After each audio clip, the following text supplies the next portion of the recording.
अथ स्वधास्तोत्रम् ब्रह्मोवाच स्वधोच्चारणमात्रेण तीर्थस्नायी भवेन्नरः मुच्यते सर्वपापेभ्यो वाचपेयफलं लभेत्। स्वधा स्वधा स्वधेत्येवं यदि वारत्रयं स्मरेत् श्राद्धस्य फलमवाप्नोति कालतर्पणयोस्तथा।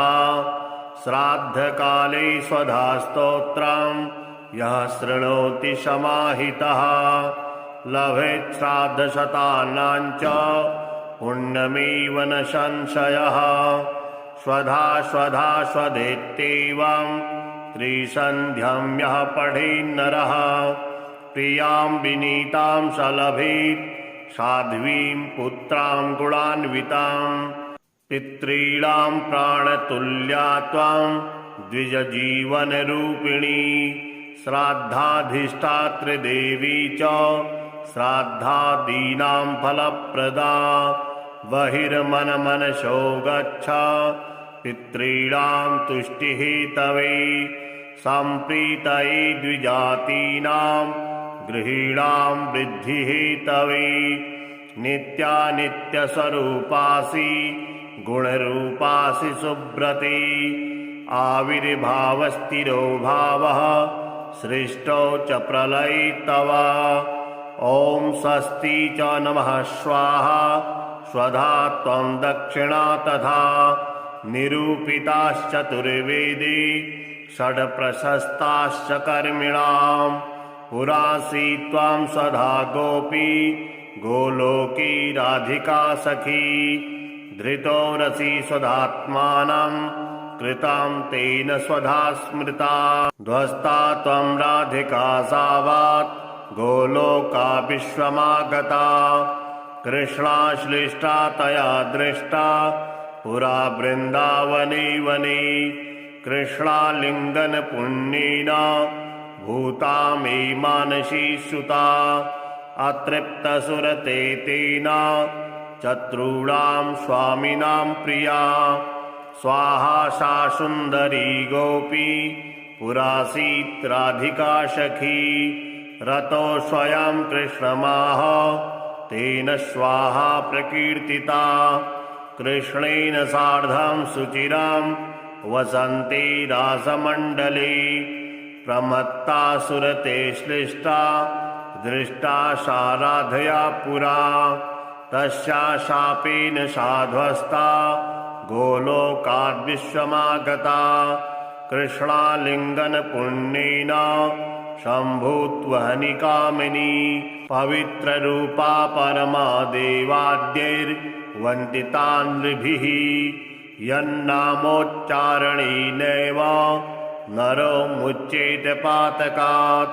सा सुशीलाभिधा गोपी पुरासीद्राधिका सखी उवास दक्षिणे क्रोडे कृष्णस्य च महात्मनः। प्रध्वस्ता सा च तच्छावात् गोलोकात् विश्वमागता कृष्णलिङ्गेन पुण्येन सा बभूव च दक्षिणा। सा प्रेयसी रतो दक्षा प्रशस्ता सर्वकर्मसु उवास दक्षिणे भर्तुर्दक्षिणा तेन कीर्तिता। गोप्यो बभूवस्तिस्रो वै स्वधा स्वाहा च दक्षिणा। कर्मिणां कर्मपूर्णार्थं पुरा चैवेश्वरेच्छया इत्येवमुक्ता स ब्रह्मा ब्रह्मलोके च संसदि। तस्थौ स सहसा सद्यः स्वधा साविर्बभूवः। तदा पितृभ्यः प्रददौ तामेव कमलाननां तां सम्प्रापययुस्ते च पितरश्च प्रहर्षिताः। स्वधा स्तोत्रमिदं पुण्यं यः शृणोति समाहितः सा स्नाता सर्वतीर्थेषु वेदपाठफलं लभेत्।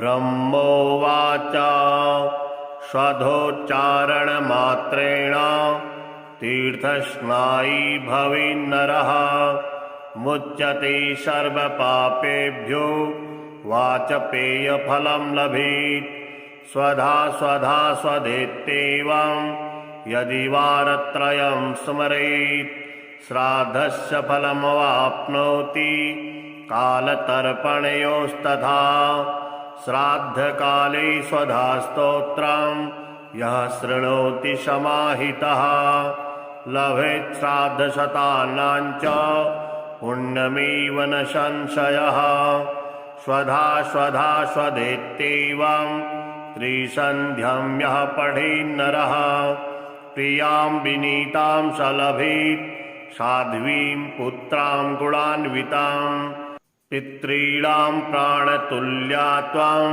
द्विजजीवनरूपिणी श्राद्धाधिष्ठातृदेवी च श्राद्धादीनां फलप्रदा बहिर्मनमनसो गच्छ पितॄणां तुष्टिहेतवे सम्प्रीतये द्विजातीनां गृहीणां वृद्धिहेतवे नित्यानित्यस्वरूपासि गुणरूपासि सुब्रते आविर्भावस्थिरो भावः सृष्टौ च प्रलये तव ॐ स्वस्ति च नमः स्वाहा स्वधा त्वं दक्षिणा तथा निरूपिताश्चतुर्वेदे षड्प्रशस्ताश्च कर्मिणां पुरासी त्वां स्वधा गोपी गोलोकी राधिका सखी धृतो रसि स्वधात्मानं कृतां तेन स्वधा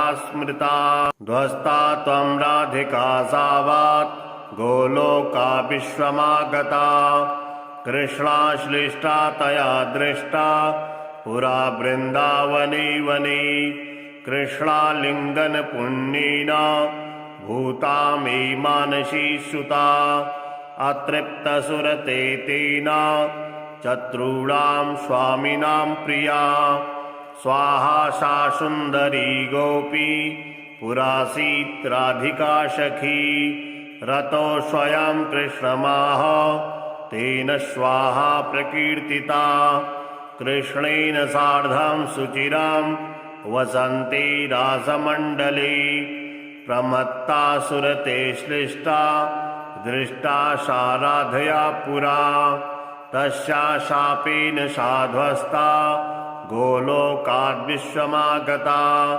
कृष्णालिङ्गन पुण्येन शम्भुत्वहनिकामिनी पवित्ररूपा परमा देवाद्यैर्वन्दिता नृभिः यन्नामोच्चारणेनैव नरो मुच्येत पातकात् सा सुशीलाभिधा गोपी पुरासीद्राधिका सखी उवास दक्षिणे क्रोडे कृष्णस्य च महात्मनः प्रध्वस्ता सा च तच्छावात् गोलोकात् विश्वमागता कृष्णलिङ्गेन पुण्येन सा बभूव च दक्षिणा सा प्रेयसी रतो दक्षा प्रशस्ता सर्वकर्मसु उवास दक्षिणे भर्तुर्दक्षिणा तेन कीर्तिता गोप्यो बभूवस्तिस्रो वै स्वधा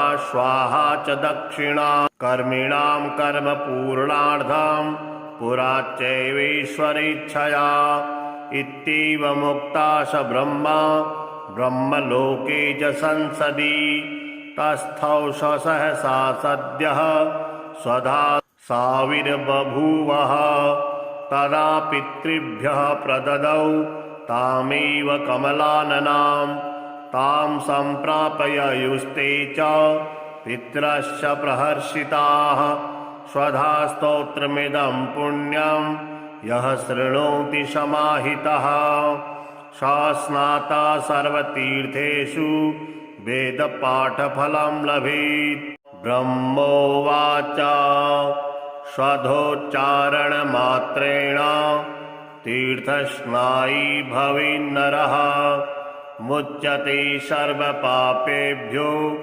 वाचपेयफलं लभेत् स्वधा स्वधा स्वधेत्येवं यदि वारत्रयं स्मरेत् श्राद्धस्य फलमवाप्नोति कालतर्पणयोस्तथा श्राद्धकाले स्वधास्तोत्रं यः शृणोति समाहितः लभेत् श्राद्धशतानां च पुण्यमेव न संशयः स्वधा स्वधा स्वधेत्येवं त्रिसन्ध्यं यः पठेन्नरः प्रियां विनीतां स लभेत् साध्वीं पुत्रां गुणान्वितां पितॄणां प्राणतुल्या त्वां द्विजजीवनरूपिणी श्राद्धाधिष्ठातृदेवी च श्राद्धादीनां फलप्रदा बहिर्मनमनसो गच्छ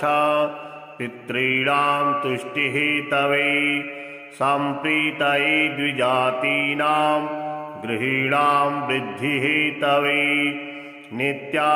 नित्यानित्यस्वरूपासि गुणरूपासि सुब्रते आविर्भावस्थिरो भावः सृष्टौ च प्रलये तव ॐ स्वस्ति च नमः स्वाहा स्वधा त्वं दक्षिणा तथा निरूपिताश्चतुर्वेदे षड्प्रशस्ताश्च कर्मिणां पुरासी त्वां स्वधा गोपी गोलोकी राधिका सखी धृतो रसि स्वधात्मानं कृतां तेन स्वधा स्मृता ध्वस्ता त्वं राधिका सावात् गोलोका विश्वमागता कृष्णाश्लिष्टा तया दृष्टा पुरा वृन्दावने वने कृष्णालिङ्गन पुण्येन भूता मे मानसी सुता अतृप्तसुरते तेन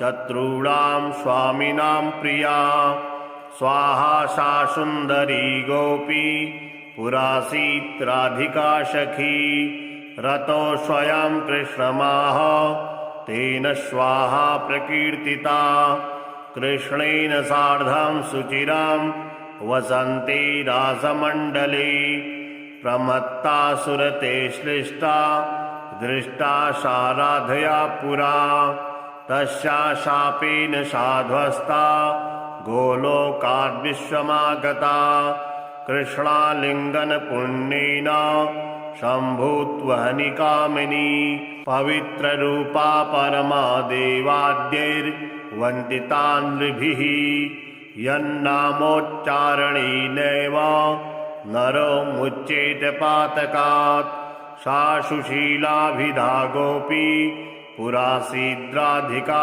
सखी उवास दक्षिणे क्रोडे कृष्णस्य च महात्मनः प्रध्वस्ता सा च तच्छावात् गोलोकात् विश्वमागता कृष्णलिङ्गेन पुण्येन सा बभूव च दक्षिणा सा प्रेयसी रतो दक्षा प्रशस्ता सर्वकर्मसु उवास दक्षिणे भर्तुर्दक्षिणा तेन कीर्तिता गोप्यो बभूवस्तिस्रो वै स्वधा स्वाहा च दक्षिणा कर्मिणां कर्मपूर्णार्थं पुरा चैवेश्वरेच्छया इत्येव मुक्ता स ब्रह्मा ब्रह्मलोके च संसदि तस्थौ स सहसा सद्यः स्वधा साविर्बभूवः तदा पितृभ्यः प्रददौ तामेव कमलाननां तां सम्प्रापययुस्ते च पितरश्च प्रहर्षिताः स्वधा स्तोत्रमिदं पुण्यं यः शृणोति समाहितः सा स्नाता सर्वतीर्थेषु वेदपाठफलं लभेत् ब्रह्मोवाच स्वधोच्चारणमात्रेण तीर्थस्नायी भवेन्नरः मुच्यते सर्वपापेभ्यो वाचपेयफलं लभेत् स्वधा स्वधा स्वधेत्येवं यदि वारत्रयं स्मरेत् श्राद्धस्य फलमवाप्नोति कालतर्पणयोस्तथा श्राद्धकाले स्वधा स्तोत्रं यः शृणोति समाहितः लभेत् श्राद्धशतानां च पुण्यमेव न संशयः। स्वधा स्वधा स्वधेत्येवं त्रिसन्ध्यं यः पठेन्नरः प्रियां विनीतां स लभेत् साध्वीं पुत्रां गुणान्वितां। पितॄणां प्राणतुल्या त्वां द्विजजीवनरूपिणी श्राद्धाधिष्ठातृदेवी च श्राद्धादीनां फलप्रदा। बहिर्मनमनसो गच्छ पितॄणां तुष्टिहेतवे सम्प्रीतये द्विजातीनां गृहीणां वृद्धिहेतवे। नित्यानित्यस्वरूपासि गुणरूपासि सुब्रते आविर्भावस्थिरो भावः सृष्टौ च प्रलये तव। ॐ स्वस्ति च नमः स्वाहा स्वधा त्वं दक्षिणा तथा निरूपिताश्चतुर्वेदे षड्प्रशस्ताश्च कर्मिणां। पुरासी त्वां स्वधा गोपी गोलोकी राधिका सखी। धृतो रसि स्वधात्मानं कृतां तेन स्वधा स्मृता। ध्वस्ता त्वं राधिका सावात् गोलोका विश्वमागता। कृष्णाश्लिष्टा तया दृष्टा पुरा वृन्दावने वने। कृष्णालिङ्गन पुण्येन भूता मे मानसी सुता। अतृप्तसुरते तेन चतुर्णां स्वामिनां प्रिया। स्वाहा सा सुन्दरी गोपी पुरासीत् राधिका सखी। रतो स्वयं कृष्णमाह तेन स्वाहा प्रकीर्तिता। कृष्णेन सार्धं सुचिरां वसन्ते रासमण्डले। प्रमत्ता सुरते श्लिष्टा दृष्टा सा राधया पुरा। तस्या शापेन साध्वस्ता गोलोकाद्विश्वमागता। कृष्णालिङ्गन पुण्येन शम्भुत्वहनिकामिनी। पवित्ररूपा परमा देवाद्यैर्वन्दिता नृभिः। यन्नामोच्चारणेनैव नरो मुच्येत पातकात्। सा सुशीलाभिधा गोपी पुरासीद्राधिका सखी। उवास दक्षिणे क्रोडे कृष्णस्य च महात्मनः। प्रध्वस्ता सा च तच्छावात् गोलोकात् विश्वमागता। कृष्णलिङ्गेन पुण्येन सा बभूव च दक्षिणा। सा प्रेयसी रतो दक्षा प्रशस्ता सर्वकर्मसु। उवास दक्षिणे भर्तुर्दक्षिणा तेन कीर्तिता। गोप्यो बभूवस्तिस्रो वै स्वधा स्वाहा च दक्षिणा। कर्मिणां कर्मपूर्णार्थं पुरा चैवेश्वरेच्छया। इत्येवमुक्ता स ब्रह्मा ब्रह्मलोके च संसदि। तस्थौ स सहसा सद्यः स्वधा साविर्बभूवः। तदा पितृभ्यः प्रददौ तामेव कमलाननां। तां सम्प्रापययुस्ते च पितरश्च प्रहर्षिताः। स्वधा स्तोत्रमिदं पुण्यं यः शृणोति समाहितः। सा स्नाता सर्वतीर्थेषु वेदपाठफलं लभेत्। ब्रह्मोवाच स्वधोच्चारणमात्रेण तीर्थस्नायी भवेन्नरः। मुच्यते सर्वपापेभ्यो वाचपेयफलं लभेत्। स्वधा स्वधा स्वधेत्येवं यदि वारत्रयं स्मरेत्। श्राद्धस्य फलमवाप्नोति कालतर्पणयोस्तथा। श्राद्धकाले स्वधा स्तोत्रं यः शृणोति समाहितः। लभेत् श्राद्धशतानां च पुण्यमेव न संशयः। स्वधा स्वधा स्वधेत्येवं त्रिसन्ध्यं यः पठेन्नरः प्रियां विनीतां स लभेत् साध्वीं पुत्रां गुणान्वितां पितॄणां प्राणतुल्या त्वां द्विजजीवनरूपिणी श्राद्धाधिष्ठातृदेवी च श्राद्धादीनां फलप्रदा बहिर्मनमनसो गच्छ पितॄणां तुष्टिहेतवे सम्प्रीतये द्विजातीनां गृहीणां वृद्धिहेतवे नित्यानित्यस्वरूपासि गुणरूपासि सुब्रते आविर्भावस्थिरो भावः सृष्टौ च प्रलये तव ॐ स्वस्ति च नमः स्वाहा स्वधा त्वं दक्षिणा तथा निरूपिताश्चतुर्वेदे षड्प्रशस्ताश्च कर्मिणां पुरासि त्वां स्वधा गोपी गोलोकी राधिका सखी धृतो रसि स्वधात्मानं कृतां तेन स्वधा स्मृता ध्वस्ता त्वं राधिका सावात् गोलोका विश्वमागता कृष्णाश्लिष्टा तया दृष्टा पुरा वृन्दावने वने कृष्णालिङ्गन पुण्येन भूता मे मानसी सुता अतृप्तसुरते तेन चतुर्णां स्वामिनां प्रिया स्वाहा सा सुन्दरी गोपी पुरासीत् राधिका सखी रतो स्वयं कृष्णमाह तेन स्वाहा प्रकीर्तिता कृष्णेन सार्धं सुचिरां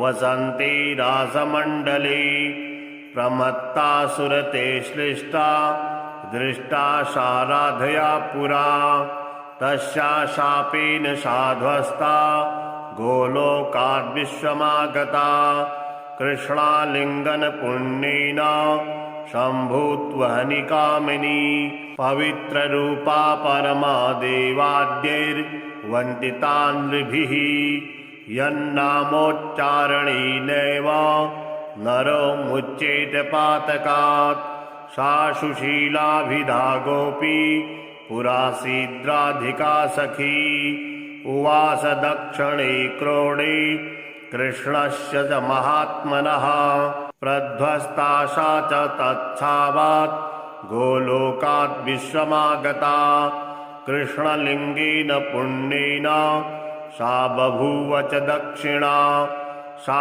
प्रेयसी रतो दक्षा प्रशस्ता सर्वकर्मसु उवास दक्षिणे भर्तुर्दक्षिणा तेन कीर्तिता गोप्यो बभूवस्तिस्रो वै स्वधा स्वाहा च दक्षिणा कर्मिणां कर्मपूर्णार्थं पुरा चैवेश्वरेच्छया इत्येवमुक्ता स ब्रह्मा ब्रह्मलोके च संसदि तस्थौ स सहसा सद्यः स्वधा साविर्बभूवः तदा पितृभ्यः प्रददौ तामेव कमलाननां तां सम्प्रापययुस्ते च पितरश्च प्रहर्षिताः स्वधा स्तोत्रमिदं पुण्यं यः शृणोति समाहितः सा स्नाता सर्वतीर्थेषु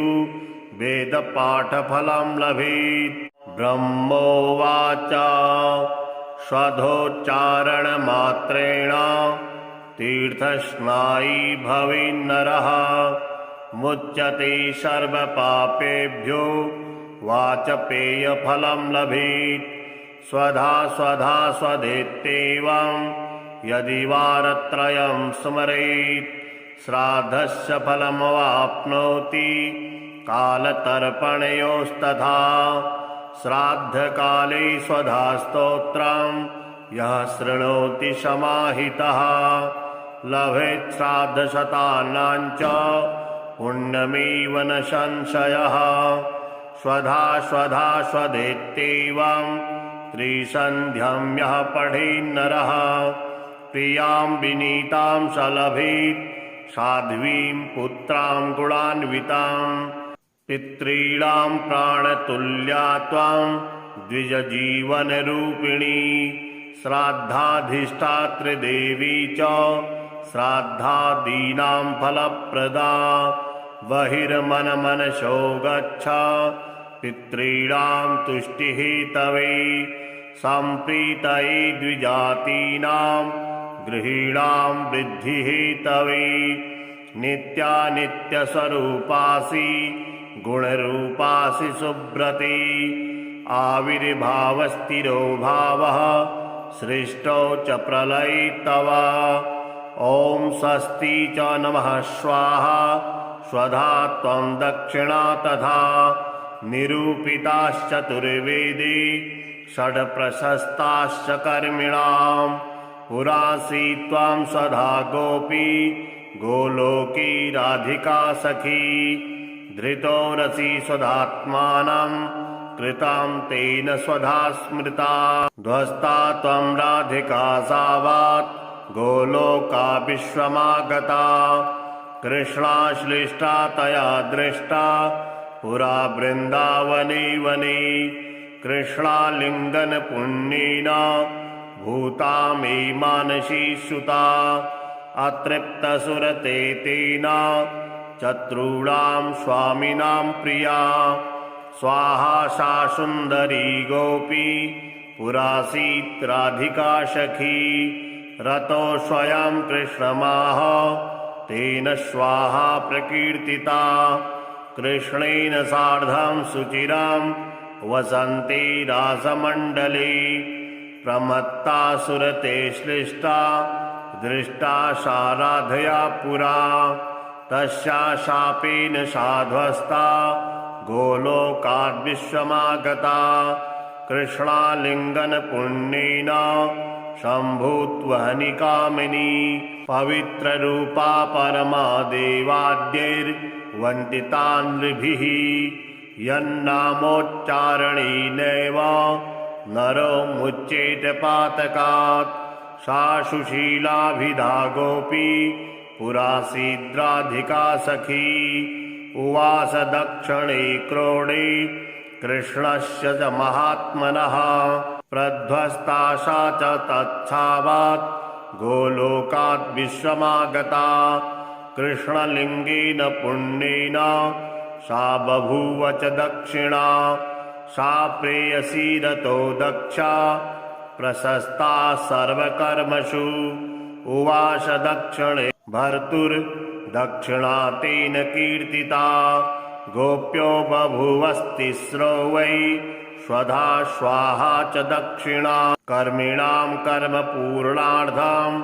पुरा चैवेश्वरेच्छया इत्येव मुक्ता स ब्रह्मा ब्रह्मलोके च संसदि तस्थौ स सहसा सद्यः स्वधा साविर्बभूवः तदा पितृभ्यः प्रददौ तामेव कमलाननां तां सम्प्रापययुस्ते च पितरश्च प्रहर्षिताः स्वधा स्तोत्रमिदं पुण्यं यः शृणोति समाहितः सा स्नाता सर्वतीर्थेषु वेदपाठफलं लभेत् ब्रह्मोवाच स्वधोच्चारणमात्रेण तीर्थस्नायी भवेन्नरः मुच्यते सर्वपापेभ्यो वाचपेयफलं लभेत् स्वधा स्वधा स्वधेत्येवं यदि वारत्रयं स्मरेत् श्राद्धस्य फलमवाप्नोति कालतर्पणयोस्तथा श्राद्धकाले स्वधा स्तोत्रं यः शृणोति समाहितः लभेत् श्राद्धशतानां च पुण्यमेव न संशयः स्वधा स्वधा स्वधेत्येवं त्रिसन्ध्यं यः पठेन्नरः प्रियां विनीतां स लभेत् साध्वीं पुत्रां गुणान्वितां पितॄणां प्राणतुल्या त्वां द्विजजीवनरूपिणी श्राद्धाधिष्ठात्री देवी च श्राद्धादीनां फलप्रदा बहिर्मनमनसो गच्छ पितॄणां तुष्टिहेतवे सम्प्रीतये द्विजातीनां गृहीणां वृद्धिहेतवे नित्यानित्यस्वरूपासि गुणरूपासि सुब्रते आविर्भावस्थिरो भावः सृष्टौ च प्रलये तव ॐ स्वस्ति च नमः स्वाहा स्वधा त्वं दक्षिणा तथा निरूपिताश्चतुर्वेदे षड्प्रशस्ताश्च कर्मिणां पुरासि त्वां स्वधा गोपी गोलोके राधिका सखी धृतो रसि स्वधात्मानं कृतां तेन स्वधा स्मृता ध्वस्ता त्वं राधिका सावात् गोलोका विश्वमागता कृष्णाश्लिष्टा तया दृष्टा पुरा वृन्दावने वने कृष्णालिङ्गन पुण्येन भूता मे मानसी श्रुता अतृप्तसुरते तेन चतुर्णां स्वामिनां प्रिया स्वाहा सा सुन्दरी गोपी पुरासीत् राधिका सखी रतो स्वयं कृष्णमाह तेन स्वाहा प्रकीर्तिता कृष्णेन सार्धं सुचिरां वसन्ते रासमण्डले प्रमत्ता सुरते श्लिष्टा दृष्टा सा राधया पुरा तस्या शापेन साध्वस्ता गोलोकाद्विश्वमागता कृष्णालिङ्गन पुण्येन शम्भुत्वहनिकामिनी पवित्ररूपा परमा देवाद्यैर्वन्दिता नृभिः यन्नामोच्चारणेनैव नरो मुच्येत पातकात् सा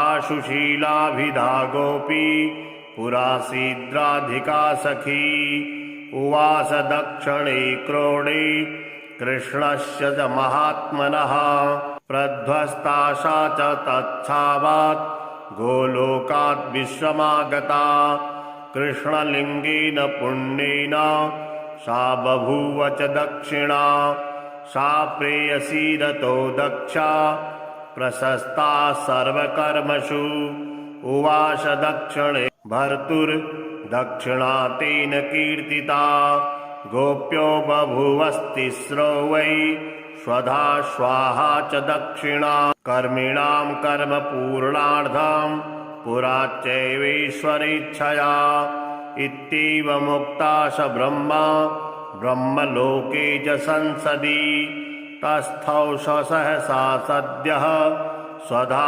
साविर्बभूवः तदा पितृभ्यः प्रददौ तामेव कमलाननां तां सम्प्रापययुस्ते च पितरश्च प्रहर्षिताः स्वधा स्तोत्रमिदं पुण्यं यः शृणोति समाहितः सा स्नाता सर्वतीर्थेषु वेदपाठफलं लभेत् ब्रह्मोवाच स्वधोच्चारणमात्रेण तीर्थस्नायी भवेन्नरः मुच्यते सर्वपापेभ्यो वाचपेयफलं लभेत् स्वधा स्वधा स्वधेत्येवं यदि वारत्रयं स्मरेत् श्राद्धस्य फलमवाप्नोति कालतर्पणयोस्तथा श्राद्धकाले स्वधा स्तोत्रं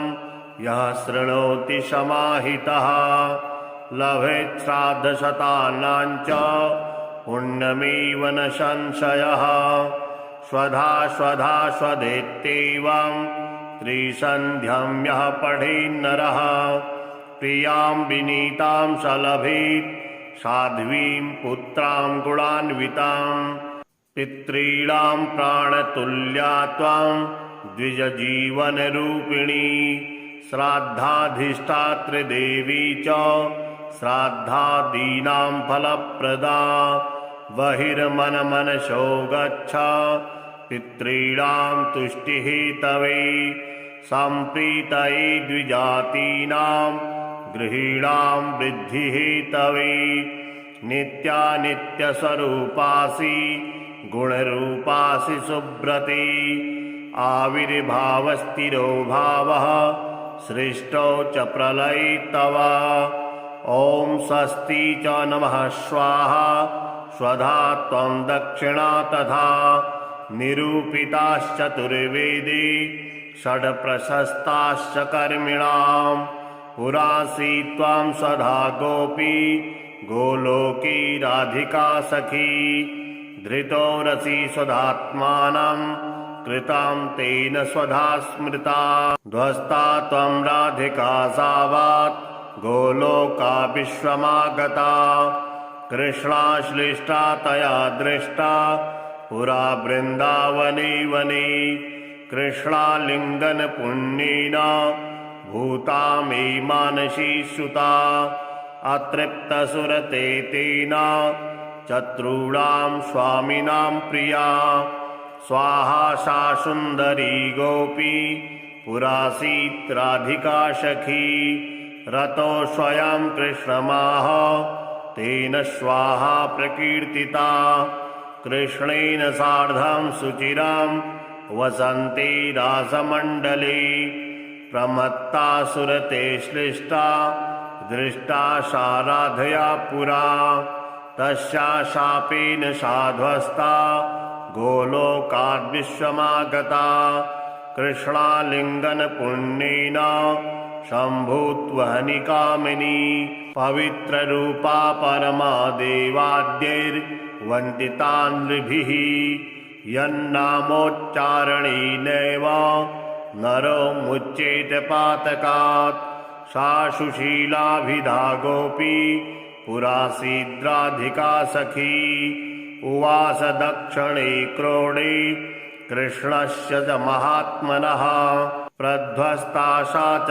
तच्छावात् गोलोकात् विश्वमागता कृष्णलिङ्गेन पुण्येन सा बभूव च दक्षिणा सा प्रेयसी रतो दक्षा प्रशस्ता सर्वकर्मसु उवास दक्षिणे भर्तुर्दक्षिणा तेन कीर्तिता गोप्यो बभूवस्तिस्रो वै स्वधा स्वाहा च दक्षिणा कर्मिणां कर्म पूर्णार्थं पुरा चैवेश्वरेच्छया इत्येवमुक्ता स ब्रह्मा ब्रह्मलोके च संसदि तस्थौ स सहसा सद्यः स्वधा साविर्बभूवः तदा पितृभ्यः प्रददौ तामेव कमलाननां तां सम्प्रापययुस्ते च पितरश्च प्रहर्षिताः स्वधा स्तोत्रमिदं पुण्यं यः शृणोति समाहितः सा स्नाता सर्वतीर्थेषु वेदपाठफलं लभेत् ब्रह्मोवाच स्वधोच्चारणमात्रेण तीर्थस्नायी भवेन्नरः मुच्यते सर्वपापेभ्यो वाचपेयफलं लभेत् स्वधा स्वधा स्वधेत्येवं यदि वारत्रयं स्मरेत् श्राद्धस्य फलमवाप्नोति कालतर्पणयोस्तथा श्राद्धकाले स्वधा स्तोत्रं यः शृणोति समाहितः लभेत् श्राद्धशतानां च पुण्यमेव न संशयः स्वधा स्वधा स्वधेत्येवं त्रिसन्ध्यं यः पठेन्नरः प्रियां विनीतां स लभेत् साध्वीं पुत्रां गुणान्वितां पितॄणां प्राणतुल्या त्वां द्विजजीवनरूपिणी श्राद्धाधिष्ठातृदेवी च श्राद्धादीनां फलप्रदा बहिर्मनमनसो गच्छ पितॄणां तुष्टिहेतवे सम्प्रीतये द्विजातीनां गृहीणां वृद्धिहेतवे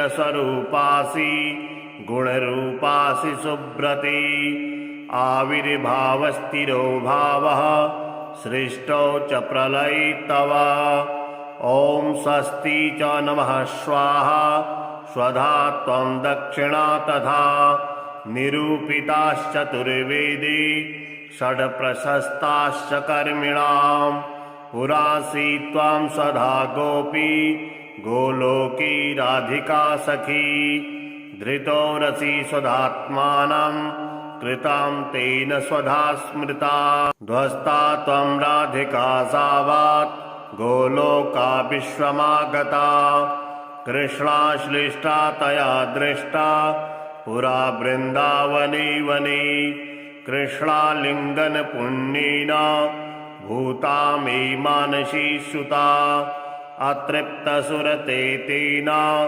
चतुर्णां स्वामिनां प्रिया स्वाहा सा सुन्दरी गोपी पुरासीत् राधिका सखी रतो स्वयं कृष्णमाह तेन स्वाहा प्रकीर्तिता कृष्णेन सार्धं सुचिरां वसन्ती रासमण्डले प्रमत्ता सुरते श्लिष्टा दृष्टा सा राधया पुरा तस्या शापेन साध्वस्ता गोलोकाद्विश्वमागता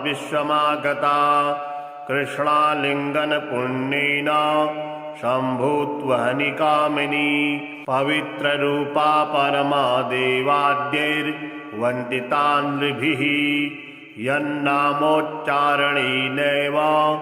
नरो मुच्येत पातकात् सा सुशीलाभिधा गोपी पुरासीद्राधिका सखी उवास दक्षिणे क्रोडे कृष्णस्य च महात्मनः प्रध्वस्ता सा च तच्छावात् गोलोकात् विश्वमागता कृष्णलिङ्गेन पुण्येन सा बभूव च दक्षिणा सा प्रेयसी रतो दक्षा प्रशस्ता सर्वकर्मसु उवास दक्षिणे भर्तुर्दक्षिणा तेन कीर्तिता गोप्यो बभूवस्तिस्रो वै स्वधा स्वाहा च दक्षिणा कर्मिणां कर्मपूर्णार्थं पुरा चैवेश्वरेच्छया इत्येव मुक्ता स ब्रह्मा ब्रह्मलोके च संसदि तस्थौ स सहसा